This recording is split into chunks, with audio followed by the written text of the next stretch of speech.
চাচা, আপনি কি সমস্যা নিয়ে আসছিলেন এখানে, এবং এখানে এসে যে চিকিৎসা পেয়েছেন আপনি, সেই চিকিৎসা আপনার যে সমস্যার সমাধান করছেন, এই পুরো যে জার্নিটা, চিকিৎসার পুরো যে জার্নিটা, সেই বিষয়ে একটু সংক্ষেপে যদি আমাদের কিছু বলতেন।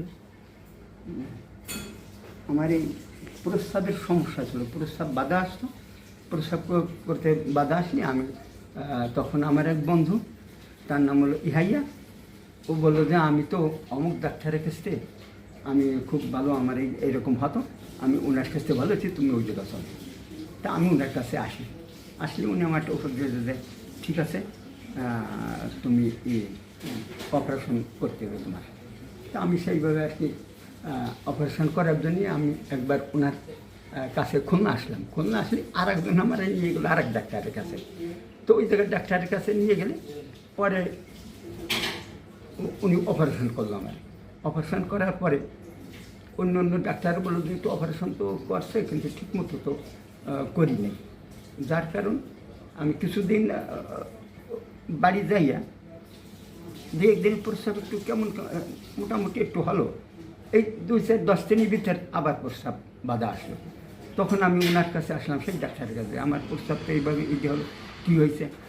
তখন উনি সিঁড়ি ভিতরে, ওনার সিঁড়ি ভিতরেই লেখা নাকি যে আমার একটু ভুল হতে পারে, এটা সেটা উনি নিজেই শিখে গেল। তখন যে উনি কইছে যে আমার একটু ভুল হতে পারে, তখন আমার মনে একটা বাধা আসলো।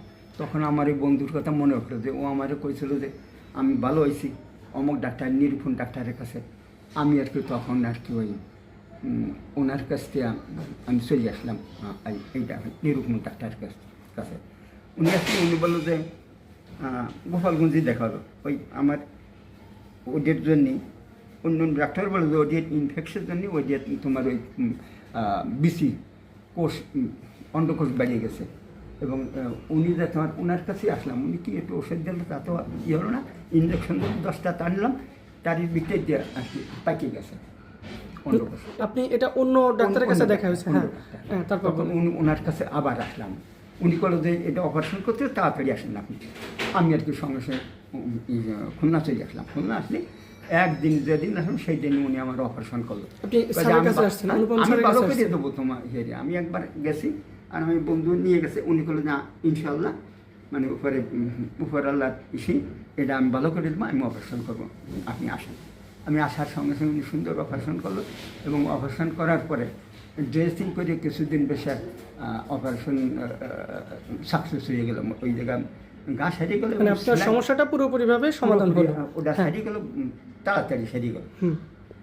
সেলাই দিয়েছিল, এরপরে সেলাই দেওয়ার পরে ড্রেসিং হওয়ার পরে সেলাই দেওয়ার পরে ড্রেসিং করার কিছুদিন ড্রেসিং করলে ওটা ভালো হয়ে গেল। ভালো হয়ে গেলি আমি বললাম যে তাই একসাথে করেন না, যে একসাথে একবার ভুল হয়েছে না কি হয়েছে তোমার ইয়ে হয়েছে, আমি একসাথে করবো না, অপারেশন এটি হয়ে যাক, তারপরে তোমার প্রস্রাবের যে সমস্যা ওটা ইনশাল্লাহ ভালো করে সমাধান করে দেবে, ভালো হবে। হ্যাঁ, তখন আমি আর কি এটা ভালো হয়ে গেলে উনি করলো যে কাল আপনি আসেন।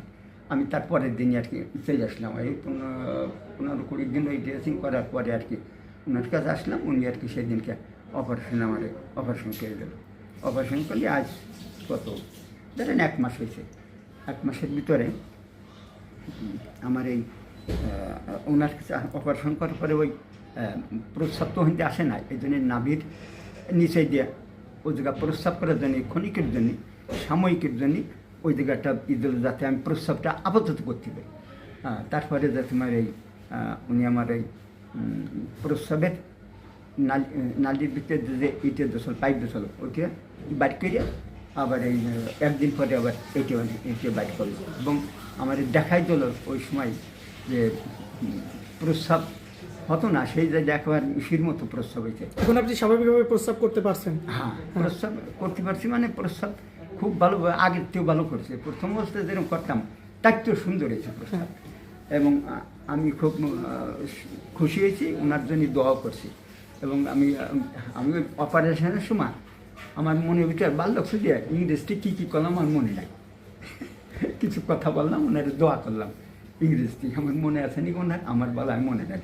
এই সময় একটু অপারেশন করার সময় মনে একটু ভালো লাগতেছে ওনার অপারেশন দিয়ে। ওই অবস্থায় আমি হুশ সব সময় অপারেশন করা অবস্থায় আমি খুব আনন্দ পাচ্ছি। অপারেশনের ভিতরে আমি দেখতেছি উনি সবাই বলতেছে, আমার আত্মীয় স্বজন যারা আছে তাকে ডাক দিয়ে বলতে চাই, দেখেন আপনার এই অবস্থা ছিল, এই অবস্থা ছিল, আগে এই ছিল, এই জায়গায় অপারেশন হই নাই, এই সেটি এই অপারেশন করে দিচ্ছে, সব দেখাচ্ছে।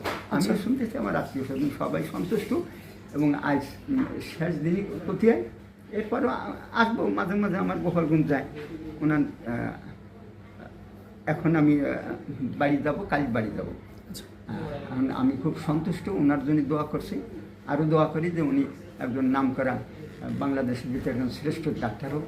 এই বিষয়ে উনি একজন পারদর্শী, এটা আমিও প্রচার করব, এবং আমার মতো যারা ভুগতেছে তাদের প্রত্যেকের কাছে বলবো যে এমন ডাক্তার আছে, ভালো ডাক্তার, আমি ভালো আছি, তাদের ওই ধরুন আসলে ভালো ডাক্তার, ভালো হলে ভালো করতে হবে অবশ্যই। এত কষ্ট করে করছে, তার জন্য একটু হবে না, তাই তো আমি অকৃতিত্ব পেয়ে যাবো।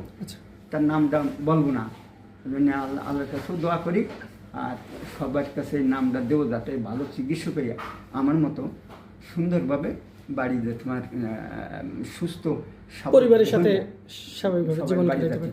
আচ্ছা, অসংখ্য ধন্যবাদ কাকা আপনাকে।